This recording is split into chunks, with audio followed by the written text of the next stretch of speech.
ناظرین، یہ بات قابل ذکر ہے کہ یہ فتح نہایت مختصر عرصے میں ہوگی۔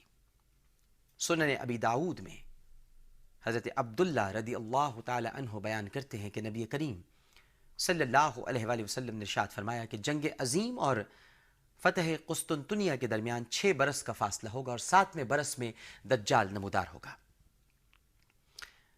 بعض محدثین نے لکھا ہے کہ حدیث شریف میں بنو اسحاق کے 70,000 آدمیوں کی جنگ کرنے کا ذکر تو آیا ہے، مگر اس میں یہ تصریح نہیں ہے کہ وہ اس شہر قسطنطنیہ کی فتح کے لیے جنگ کریں، بلکہ یہ فرمایا ہے کہ یہ ایک ایسا شہر ہے جس کی ایک جانب خشکی ہے اور دوسری جانب سمندر ہے۔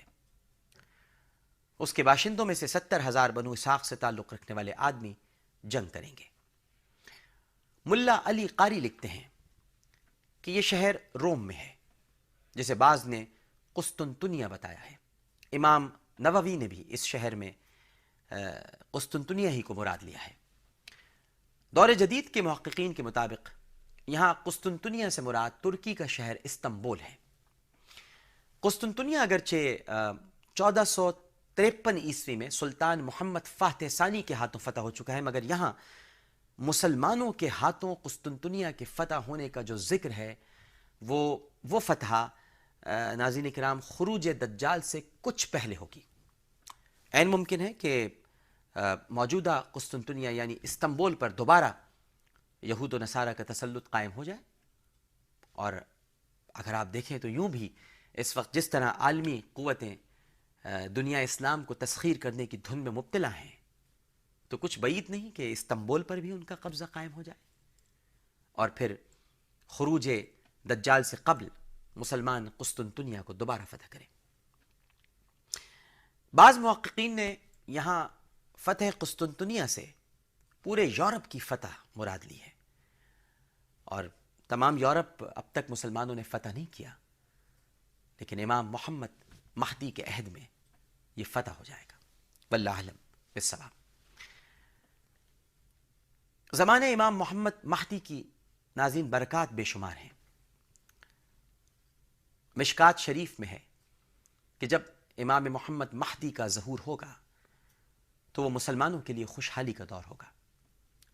اسلام دنیا کے گوشے گوشے میں پھیل جائے گا، پہنچ جائے گا۔ ظلم و زیادتی اور قتل و غارت گری کا مکمل خاتمہ ہو جائے گا، اور دنیا امن و عافیت کا گہوارہ بن جائے گی۔ مساوات کا دور دورہ ہوگا، لوگ خوشحالی کی زندگی بسر کریں گے، زمین و آسمان خوش ہوں گے، حتیٰ کہ جانور تک چین کی بنسری بجائیں گے، پرندے اور جنگلی درندے تک خوشی سے مست ہوں گے، بارشیں اپنے وقت پر ہوں گی، آسمان سے ابر رحمت برسے گا، مویشیوں کی تعداد بڑھ جائے گی، زمینیں سرسبز ہو جائیں گی، دنیا میں بڑے پیمانے پر سبزیاں اور پھل کاشت ہوں گے، فصلیں بہت اچھی آئیں گی۔ خوشحالی اور امن و عاشتی کے اس عہد میں ہر فرد اتنی وافر یعنی مال و دولت اور ثروت کا مالک ہوگا کہ دوسرے کو دولت مند دیکھ کر اسے حسد نہیں ہوگی۔ پکارنے والے پکاریں گے کہ ہے کوئی ضرورت مند، سوائے ایک شخص کے کوئی بھی اس پکار پر کان نہیں دھرے گا۔ مسند احمد کی روایت کے مطابق حضرت ابو سعید خدری رضی اللہ تعالی عنہ فرماتے ہیں کہ پکارنے والا کہے گا کیا کسی کو مال و دولت چاہیے؟ صرف ایک شخص کہے گا ہاں مجھے مال و دولت کی ضرورت ہے۔ اس سے کہا جائے گا کہ بیت المال جائے اور وہاں جا کر امام محمد مہدی کا نام لے کر کہے کہ مجھے اتنی مقدار میں دولت چاہیے، وہ اسے مل جائے گی۔ وہ شخص مال اور ثروت لے کر خوشی کا اظہار نہیں کرے گا، بلکہ اس کے جواب میں کہے گا کہ میں مسلم امہ کا سب سے حریص شخص ہوں۔ راوی کہتا ہے کہ وہ اسے واپس کرنا چاہے گا، مگر اس کی پیشکش قبول نہ ہوگی، اور اس سے کہا جائے گا کہ ہم جو عطا کر دیتے ہیں وہ واپس نہیں لیتے۔ حضرت ابو سعید خدری رضی اللہ تعالی عنہ بیان کرتے ہیں کہ نبی کریم صلی اللہ علیہ وآلہ وسلم نے امام محمد مہدی کے بارے میں فرمایا کہ ایک شخص ان کے پاس جائے گا اور کہے گا مجھے دو مجھے دو مجھے دو مجھے دو۔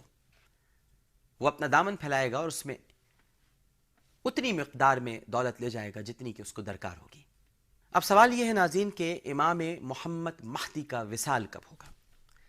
ناظرین کرام، اس پر ہم انشاءاللہ کل گفتگو کریں گے۔ اللہم صلی علی سیدنا و مولانا محمد وعلی آلہ وصحابہ وبارک وسلم وصلی علیہ۔ پروگرام آثار قیامت سے عامر لیاقت حسین کو اجازت دیجیے۔ پروگرام پیش کرتے ہوئے اگر زبان سے کوئی ایسا جملہ یا لفظ نکل گیا ہو جو گستاخی کے زمرے میں آئے، میں اللہ سبحانہ و تعالیٰ کے حضور معافی کا خواستگار ہوں۔